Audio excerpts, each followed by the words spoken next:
చదువుల తల్లి సావిత్రిబాయి పూలే శ్రీ విద్య కోసం తన జీవితాన్ని ధారపోసిన మహనీయురాలు సావిత్రిబాయి పూలే అని ఉమ్మడి కరీంనగర్ జిల్లా బీసీ సాధికారిత సంఘం కన్వీనర్ పోలాస నరేందర్ అన్నారు. స్త్రీజాతి ఔన్నత్యం కోసం, అణచివేతకు గురైన కులాల స్వేచ్ఛ కోసం చేసిన త్యాగాలు మరువలేనివని తెలిపారు. మహిళలు వంటింటికే పరిమితం కాకుండా విద్యను అభ్యసించాలని, పురుషులతో సమానంగా ఉద్యోగాలు చేయాలని, రాజకీయంగా రాణించాలని, అన్ని రంగాల్లో అభివృద్ధి చెందాలని లక్ష్యంతో ఎన్నో విధాలుగా ప్రయత్నం చేసిన గొప్ప వ్యక్తి సావిత్రిబాయి పూలే అని కొనియాడారు. ఆనాటి సావిత్రిబాయి పూలే కృషి వల్లనే నేడు మహిళలు అన్ని రంగాల్లో ముందుకు వెళ్తున్నారని తెలిపారు.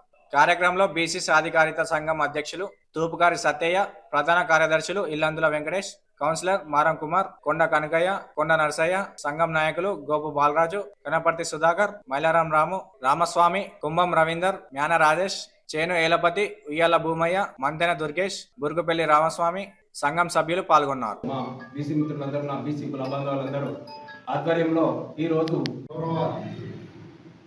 సావిత్రిబాయి పూలే 194వ జయంతి సందర్భంగా బీసీ సాధికారిత సంఘం కార్యాలయంలో వారి చిత్రపటాన్ని ఏర్పాటు చేసి చిత్రపటానికి పూలమాలలు వేసి నివాళులు అర్పించడం జరిగింది.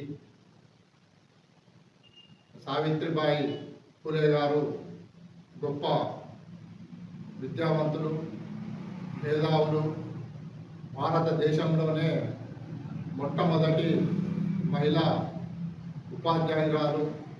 మరి మహిళలు సాంఘికంగా, సామాజికంగా, విద్యాపరంగా, ఉద్యోగపరంగా అన్ని రంగాలలో ముందుండాలనేది మరి తన ఉద్దేశం.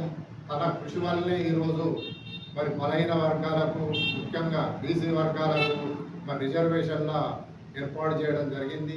మరి జనాభా ప్రాతిపదిక పైన బీసీలకు మరి అన్ని రంగాలలో రిజర్వేషన్లు కల్పించాలని ఈ సందర్భంగా కోరుతూ మరి జ్యోతిరావు పూలే గారు మరి వారి సతీమణి సావిత్రిబాయి పూలే గారి బడుగు బలహీన వర్గాల కొరకు చేసిన కృషి ఎనలేని కృషి అని ఈ సందర్భంగా తెలియజేస్తున్నాం.